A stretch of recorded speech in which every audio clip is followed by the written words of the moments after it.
Bonsoir et bienvenue au journal de Canal 2 International. On commence par les titres. Les membres du collectif des 20 partis politiques qui soutiennent la candidature de Paul Biya ont donné une conférence de presse ce jour à Douala. Nous aurons les détails dans ce 19h50. L'hôpital central de Yaoundé, objet de nombreuses critiques sur les réseaux sociaux depuis plus de 24 heures. Elle est accusée d'avoir séquestré une dizaine de femmes et leurs nouveau-nés pour factures impayées. Nous aurons ce soir des réactions du directeur de la formation sanitaire. Nous sommes le premier vendredi du mois d'août, journée mondiale de la bière, une boisson dont la consommation a déjà atteint les 660 millions de litres l'an au Cameroun, malgré la multiplication des discours autour des dangers de l'abus d'alcool. Mesdames, Messieurs, voilà la une de ce soir.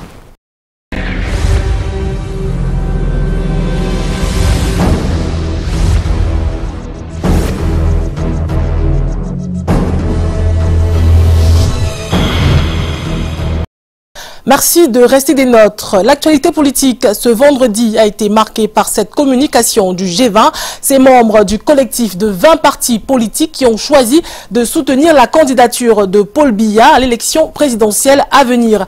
Eh bien, ils ont convoqué la presse cette mi-journée à Douala. Question de présenter, entre autres, les fondements de ce soutien à l'endroit du candidat du RDPC. Yvonne Katinken nous donne des précisions.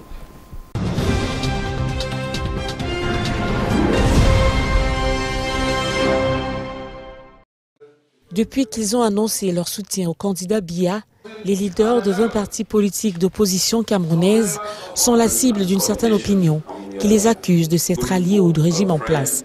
On est dans un espace politique colonisé par certaines forces socio-économiques qui répandent l'obscurantisme et les ténèbres et qui ont peur de la lumière. Alors qu'est-ce qu'ils font? Ils remplacent les arguments et la pensée en politique par le règne du mensonge, de la terreur, de la fureur tribale. Ils sont donc jetés à la vindicte populaire, traités de tous les noms d'oiseaux. Ils sont vilipendés dans tous les réseaux sociaux. Les membres du G20 ont tenu à expliquer ce vendredi les raisons du choix qu'ils ont fait à Yaoundé. Quand vous tournez en forêt, quand vous rencontrez le même arbre 2 fois, c'est que vous êtes trompé. Les gens n'ont pas vu que Paul Biya de 1984 n'est pas le Paul Biya de 82, n'est pas le Paul Biya de 2018. Les gens n'ont pas vu le changement de cap de Paul Biya. Les gens n'ont pas entendu le discours de Paul Biya. Quand il a commencé à changer lui-même, quand il a commencé à prononcer des discours d'opposants, comme un opposant, ceci ne va pas ceci, faisons comme ça. Les gens n'ont pas dit que depuis 2010, il a entrepris un certain nombre de choses qu'on appelle les grandes réalisations et qu'il ne pouvait pas faire avant. Paul Biya reste donc le meilleur choix, le meilleur risque pour les citoyens, diront-ils. Le G20 a expliqué à travers une argumentaire fondée sur les réalisations et les prises d'opposition courageuses et positives de l'actuel président de la République. Ça fait 60 ans que nous sommes avec l'Occident. Les États-Unis, la France, l'Angleterre, le Canada, etc. Maintenant, personne n'a pas vu que la coopération avec la Chine, avec la Russie, avec le Brésil, avec le BRICS est en train de nous apporter l'autoroute, est en train de nous apporter le port en eau profonde de Kribi, est en train de nous apporter le barrage de Menvele, est en train d'enrichir en fait le Cameroun. Et que notre pétrole, qu'il a protégé, il s'est assis dessus, est la cause de ce que les gens disent Paul Biya Moscou. Il aurait pu forer un puits de pétrole et nous donner les routes et nous donner beaucoup à manger, mais il aurait vendu le pétrole à 10 litres pour eux et 0,5 litres pour nous. Pour conforter leur choix, ils ont entonné ce chant reconnu au RDPC. On aurait cru des militants que non, le G20 dit être simplement constitué de patriotes. Nous sommes des patriotes qui veulent et qui soutiennent le travail d'un patriote qui est de garder et de sauvegarder la patrie. Le temps des alliances a sonné. Les 20 partis d'opposition qui ont choisi le candidat Biya sont sur la voie pour marquer leur combat contre l'impérialisme occidental.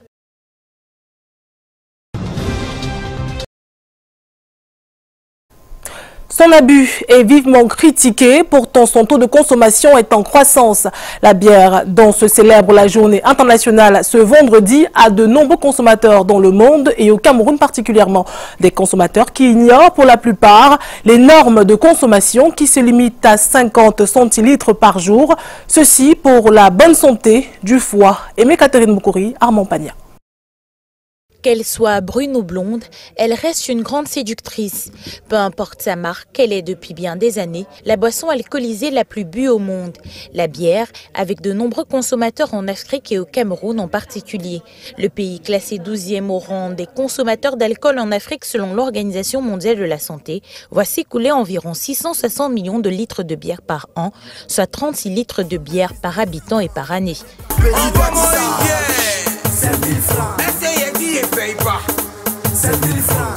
Cependant, d'après l'Organisation mondiale de la santé et les spécialistes de la santé alimentaire, la consommation de la bière a des limites. Consommer la bière, oui, si ça vous fait plaisir, mais surtout faire attention à la quantité consommée. Et les quantités recommandées par l'OMS, c'est 50 centilitres pour un homme et 25 centilitres pour une femme, pour ne pas dépasser les quantités d'alcool indiquées par jour que le foie peut éliminer sans problème. En plus de mener à un état d'ébriété dangereux, la bière a un apport calorique important et reste déconseillée aux femmes enceintes et allaitantes, contrairement aux idées reçues. L'alcool, c'est 7 kcal par gramme. Donc, effectivement, l'alcool est une source d'énergie. Donc, il faut vraiment le dire. Parce qu'on a souvent tendance à croire que... D'ailleurs, on dit souvent au quartier que l'alcool aide à brûler la graisse. C'est faux. L'alcool est une source d'énergie. L'alcool, en général, et la bière en particulier, dans notre contexte, comme c'est le sujet, est contre-indiqué aux femmes enceintes. La bière est contre-indiquée aux femmes allaitantes parce qu'effectivement, l'alcool traverse le placenta pour retrouver l'enfant et l'alcool aussi passe dans le lait maternel pour la consommation de l'enfant. Ce vendredi 3 août se célèbre la Journée internationale de la bière, créée en 2007 par un groupe de jeunes de Santa Cruz qui célébrait l'été. Le produit dont l'abus est vivement critiqué reste cependant un des plus consommés. La consommation des bières connaît donc un essor incontestable au Cameroun depuis des décennies. Chacun y va de sa raison, avec ses attentes, suivant ou non le rythme de ses moyens. Patrick Ndobo présente ce soir la relation étroite et paradoxale qui existe entre bon nombre de Camerounais au pouvoir d'achat classé rétréci et la consommation excessive de bière. Reportage. La consommation des bières alcoolisées est désormais un exercice qui n'échappe à aucune catégorie d'âge ni de classe sociale au Cameroun. Nonobstant la baisse du pouvoir d'achat des fonctionnaires et celle de la classe moyenne consécutive à celle des salaires intervenus au début des années 90, les Camerounais, dans leur grande majorité, n'ont pas altéré leur capacité à lever le coude dans ce registre, bien au-delà des 50 centilitres conseillés par jour pour les hommes ou des 20 centilitres indiqués pour les femmes. Dans la même lancée, la prolifération des débits de boissons et autres snacks est une illustration de la demande exponentielle en la matière. Ici, l'alcool et la bière sont des relais excellents des zones de jouissance et de débauche du fait de leur effet imparable sur la motricité et l'équilibre cérébral de certains de nos concitoyens. Plus grave, dans ce dessin où il est difficile de faire un pas sans compter un débit de boisson dans nos métropoles ou de tomber sur un jeune ou groupe de jeunes très souvent agglutinés autour d'un nombre impressionnant de bouteilles vidées par leurs soins, c'est de constater la proximité entre les temples de ces disciples de Bacchus et les milieux d'éducation, même les plus basiques, avec la complicité plus ou moins passive de notre société. La jeunesse, consommatrice majoritaire de ces litres de bière comptés en centaines d'hectolitres par année, semble abandonnée par les autorités à une solution virtuelle face aux soucis quotidiens et aux inquiétudes liées à son avenir. Une solution d'accès facile, très souvent offerte par les nantis d'un soir, appelé subitement président et qui mobilise par suivisme, snobisme, démonstration d'aisance ou de pseudo-puissance. Il n'est d'ailleurs pas difficile dans ce contexte de constater combien cette jeunesse voue presque un culte à la bière via des textes de chansons très prisés ou par la production de scènes chaudes et colorées qui alimentent bon nombre de clips de jeunes artistes de l'heure. Facile donc de comprendre dans cet environnement le frémissement souvent observé autant du côté du gouvernement que des entreprises brassicoles, à la moindre évocation d'un possible relèvement des prix de bière au Cameroun. À ce rythme, on n'est pas loin de conclure que la bière est sans doute le volcan endormi, entretenu dans les entrailles de notre société.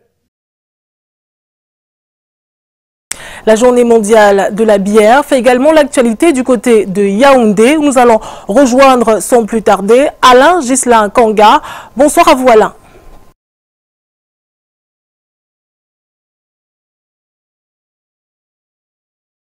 Questionnons à présent la consommation de la bière par les mineurs. Parents tenant ce débit de boisson sont nombreux qui ignorent les dispositions légales. Conséquence, les enfants fréquentent bars et snacks pour se faire plaisir ou répondre à une sollicitation parentale. Brand Kamga, Luc Mvanda, reportage. De nombreux Camerounais ne jouent que par la bière, disciples de Bacchus confirmés. Les mineurs sont de plus en plus convoités par l'alcool, en violation des dispositions légales.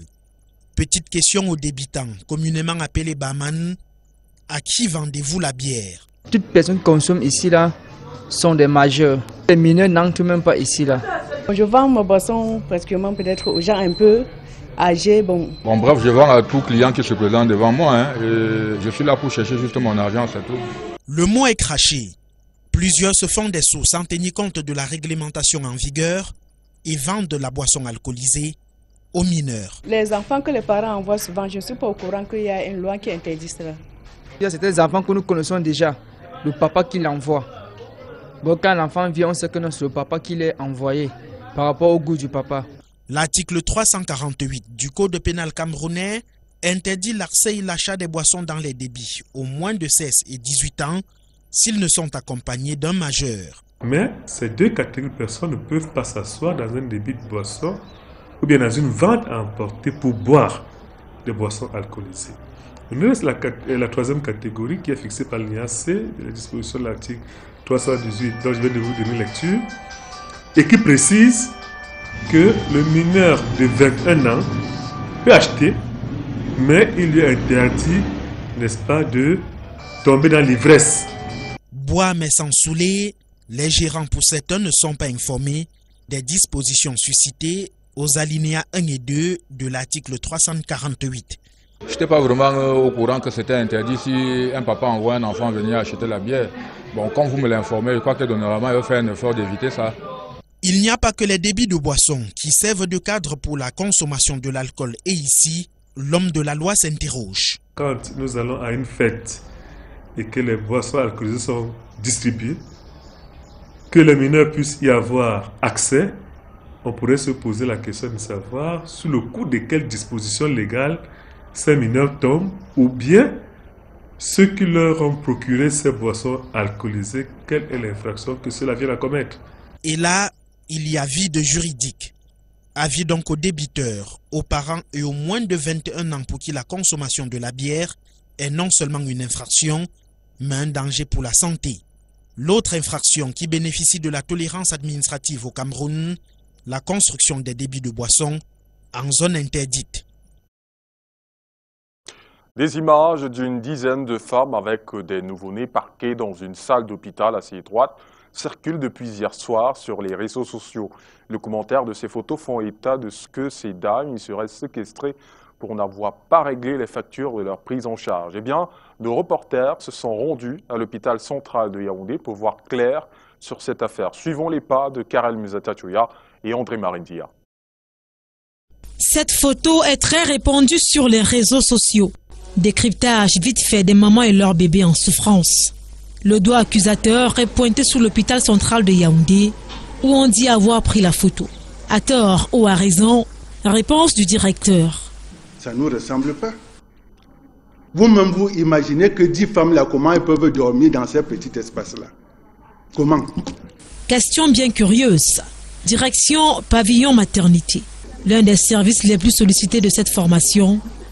4000 naissances par an. Une lutte acharnée contre la mortalité maternelle et infantile depuis quelques années qui tient bien le coup. Sur place, la prise en charge est plutôt saluée.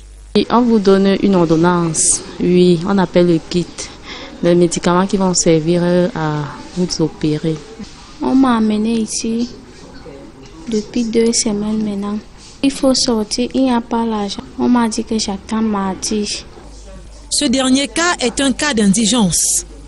Des centaines chaque année sont ici gérées avec tact, raison d'être de tout un service social mis à disposition. Quand on a fait toutes nos investigations et qu'on constate vraiment que c'est une femme qui ne peut pas payer, nous montons le dossier que nous soumettons à la commission d'indigence. Nous adressons le rapport à monsieur le directeur de l'hôpital central avec des propositions et il accorde soit des gratuités, des réductions ou même voire les moratoires. L'hôpital malheureusement doit en pâtir avec un manque à gagner qui fait des millions. En 2017, le manque à gagner de l'hôpital central par rapport au kit seulement des médicaments des césariennes était de 12 753 100 francs. La mauvaise foi de certains parents va envenimer davantage la situation. Le cas d'une jeune dame qui s'est évadée la semaine dernière, alors que quand on partait de l'hôpital, elle nous disait qu'elle avait 34 000 francs pour avancer son kit. Nous avons passé au moins 2 heures de temps à convaincre cette femme pour qu'elle aille avancer son kit. Elle n'a pas voulu.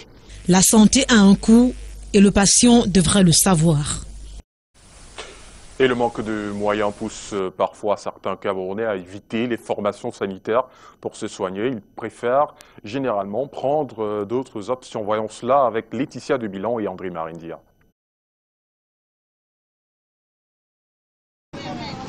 Je n'ai pas d'argent pour me soigner, donc je vais succomber à ma maladie. C'est une phrase très récurrente chez de nombreux Camerounais en situation d'urgence. Ces derniers renoncent très souvent aux prises en charge dans les hôpitaux, faute de moyens. Cette difficulté vers l'accès aux soins est très souvent à l'origine de l'automédication. Les gens ont des problèmes d'argent qui préfèrent l'automédication que des hôpitaux. Si vous n'avez pas d'argent, vous n'allez même pas vous aventurer à venir. Vous allez rester carrément à prendre les herbes, je ne sais pas quoi moi. Parce que lorsque vous avez une prestation de prise en charge, on vous délivre un reçu. Pour qu'on effectue la prestation, il faut d'abord que vous soyez passé à la caisse. Et que si vous n'êtes pas passé à la caisse, la prestation n'est pas effectuée. Ça veut dire que s'il faut mourir, vous allez mourir. La discrimination sociale est aussi considérée par certains comme la cause de l'absence des malades dans des hôpitaux publics de référence.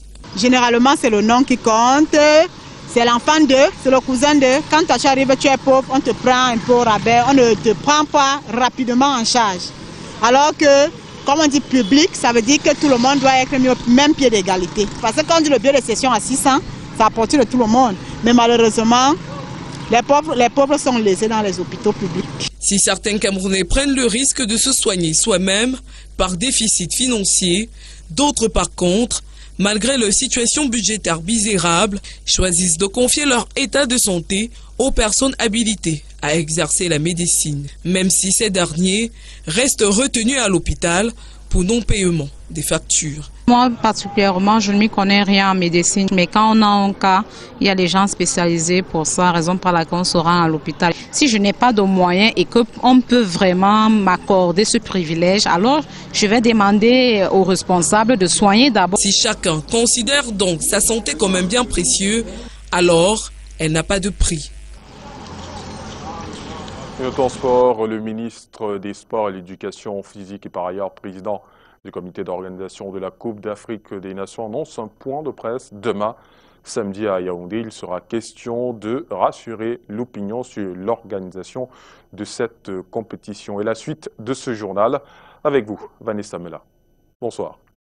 Merci à la Gislain Kanga. Bon week-end à vous. On poursuit effectivement au sport. Veille de match pour les Lions cadets au tournoi de qualification à la prochaine CAN des moins de 17 ans. Le Cameroun affronte la République centrafricaine demain à 16h. Et la traditionnelle séance de reconnaissance de l'ère de jeu du stade Malabo a eu lieu cet après-midi sous le regard de notre envoyé spécial André Mirabeau-Marbre. À quelques heures de leur entrée en lice dans ce tournoi de qualification à la prochaine Coupe d'Afrique des Nations U17, les bébés lions sont sereins, l'infirmerie quasi vide et le moral au beau fixe. Tous les feux semblent être au vert. Non, pour le groupe, le groupe est tranquille. Ouais, il y a la motivation, il y a l'ambiance. Suivez derrière moi comment d'autres chantent. La motivation, elle est là. À partir de là, on s'est fixé. Le seul objectif à l'heure actuelle, c'est de gagner le match de demain pour pouvoir continuer. La dernière compétition en Afrique centrale, nous l'avons gagné. Et c'est celui-ci, c'est pratiquement les mêmes adversaires. Donc nous savons que nous pouvons, que nous allons gagner. Donc on ne doute pas ce sujet. Lors de la reconnaissance de l'aire de jeu de Malabo ce vendredi, le coach Thomas Libi et son staff ont insisté sur l'explosivité et le jeu sur surface réduite. Le coach nous demande de nous amuser, de représenter le pays valablement. Donc le coach nous a dit ce qu'on doit faire et maintenant c'est à nous de faire notre part de travail. Le premier match contre la République centrafricaine ce samedi à 16h a un double objectif, faire le plein de confiance en cas de victoire et surtout réussir un grand pas vers la qualification dans un groupe B qui compte 3 équipes. On était venus en 2009 avec les équipes de ce genre et c'est nous qui avions remporté la coupe de l'UNIFAC à Limbé. Donc on les avait battus ici, on les a battus au Cameroun, pourquoi pas nous le faire tandis que nous jouons maintenant à l'extérieur. C'est dans les stadios de Malabo que les Lions U17 entament l'aventure ce samedi face à la RCA pour leur première rencontre dans la compétition. 4 matchs pour valider le ticket pour la Tanzanie, 4 matchs pour prouver que le football jeune n'est pas mort au pays des Lions indomptables. André Mirabeau-Maop à Malabo pour Canal International. Notons que dans le cadre de cette compétition, ce vendredi, la Guinée équatoriale a battu la RDC 2-1. On reste dans l'actualité sportive pour dire qu'il y aura de l'activité ce week-end dans différentes disciplines. Basketball, handball, football et même cyclisme. Les activités se dérouleront dans le cadre de compétitions nationales et internationales. Les rendez-vous sport du week-end vous sont présentés par Alex Lembe. Commençons par le basketball pour parler de la Coupe du Cameroun édition 2018 qui a débuté ce vendredi à Douala au collège de la Salle. Vont s'affronter 3 jours durant les 4 premiers du championnat national et les différents champions régionaux. Une Coupe du Cameroun pouvant en cacher une autre, parlons à présent du handball et ses quarts de finale qui auront droit de citer au complexe sportif Mateko de l'Université de Yaoundé 1. Cela se jouera ce samedi et dimanche. Au menu, des rencontres au préalable très enlevées et très disputées qui opposeront les protagonistes de taille, tels Dynamique de Bokito, Minu de Yaoundé, FAP, Fondation Zico, Phoenix, pour ne citer que cela. Début ce jour à Bata, en Guinée équatoriale, de la Coupe de l'UNIFAC. Le coup d'envoi sera donné ce vendredi à Bata, avec au menu comme match d'ouverture le pays hôte de la Guinée équatoriale, qui aura pour adversaire la République démocratique du Congo. Les U17 camerounais descendront dans l'arène ce samedi pour affronter la République centrafricaine. Rappelons que cette compétition est qualificative pour la Coupe d'Afrique des Nations de cette catégorie.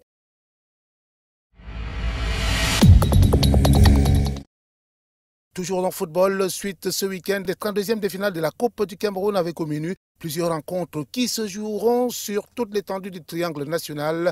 Voilà quelques combinaisons sur ce tableau. Coupe de l'Entente 2018, le kick-off sera donné ce vendredi dès 16h au stade Essam François de Minenvom. La rencontre qui opposera Astro de Minenvom à Astre sera présidée par le préfet du Djaïlobo. Un tournoi qui se jouera avec 16 équipes de la comté de la motivation de la présidente Hortense Oundoa. Il s'agit d'un regroupement de villages qui date depuis 28 ans. Donc ce n'est pas à l'initiative de la modeste personne que je suis. En fait, la Coupe de l'Entente, qui regroupe les jeunes d'une vingtaine de villages, situés dans la nationale numéro 17A, donc la route qui part de Mangong jusqu'à Saint-Mélima, avec ses bretelles, ces 2 bretelles, donc de Zobofam jusqu'à Benyungu et puis de Zobofam jusqu'à Akak. Je disais, le regroupement tend à rassembler les jeunes de ces localités pour qu'ils se connaissent déjà et pour qu'ils partagent ensemble les cultures du Sud profond. Volleyball, avant la Coupe du Monde féminine qui se jouera au Japon, les polices de Jean-René Akono continuent leur préparation du côté de la France en attendant d'affronter la Suisse ce week-end après leur défaite 1-7-3 face à la France.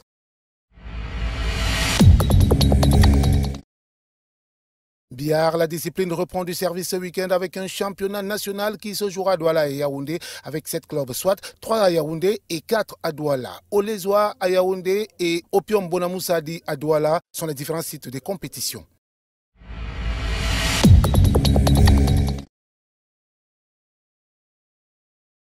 En cyclisme, suite de la transrégionale camerounaise 2018, la 5e étape s'est courue ce vendredi entre Yaoundé et Ayos. Étape longue de 120 km. La 6e étape, quant à elle, partira de Garoua-Boulaye pour la République centrafricaine en aller-retour.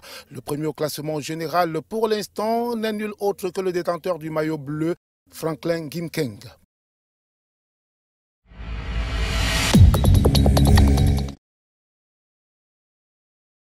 Patin à roulette après le regroupement Open de Kribi le week-end dernier.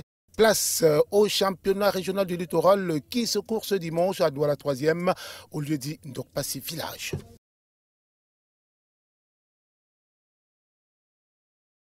Une bonne nouvelle avant de refermer ce journal, un Camerounais champion d'Afrique de bras de fer. Il s'agit de Julien Boumson qui a obtenu le titre dans la catégorie bras gauche, plus de 110 kg lors de la compétition qui s'est déroulée dans la ville d'Accra au Ghana. Alex Lembe a rencontré le champion qui est déjà de retour au Cameroun. À quelques heures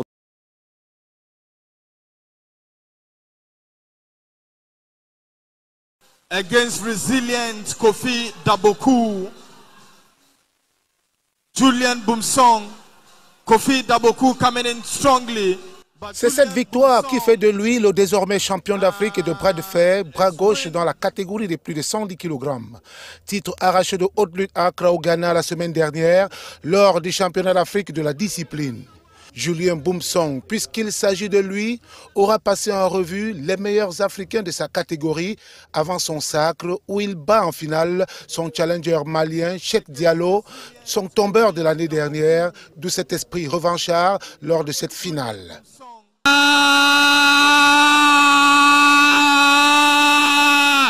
Je suis très content, vraiment très content. Les mois et les jours de travail que j'ai passés ont vraiment payé cette fois-ci. Bien sûr, vous savez, ce genre d'événement ne se peut pas par un jour. C'est depuis l'année dernière que je rêve battre ce Malien parce que je vous assure, ça n'a pas été quelque chose de facile, mais j'ai réussi à le faire. Julien Boumson rentrera également avec dans sa jubessière le titre de vice-champion d'Afrique bras droit après sa défaite concédée face au même adversaire. 2 médailles qui n'ont pas laissé indifférent Yao Calvin, président de la Fédération camerounaise de powerlifting et discipline affinitaire. Je suis très content, n'est-ce pas, après le retour de Julien Boumson, qui rentre, n'est-ce pas, du Ghana avec 2 médailles, une médaille en or et une médaille en argent. Et le Cameroun aurait pu faire mieux s'il partait avec beaucoup d'athlètes, mais malheureusement, les autres athlètes n'avaient pas de passeport à temps et il est parti seul, il nous revient avec 2 médailles. C'est tout le Cameroun qui est à l'honneur. Je le félicite et l'encourage d'aller toujours à l'avant. Au vu donc de tout ce qui précède, libre est de constater que le bras de fer camerounais se fait déjà sentir en Afrique, tant il est vrai qu'à chaque compétition, Julien Boumson n'est jamais rentré bredouille. Oh, Boumson! Fin du journal réalisé avec le concours de toute la rédaction de Canal 2 International. Merci à vous de nous avoir suivis. Bonne soirée et excellent week-end.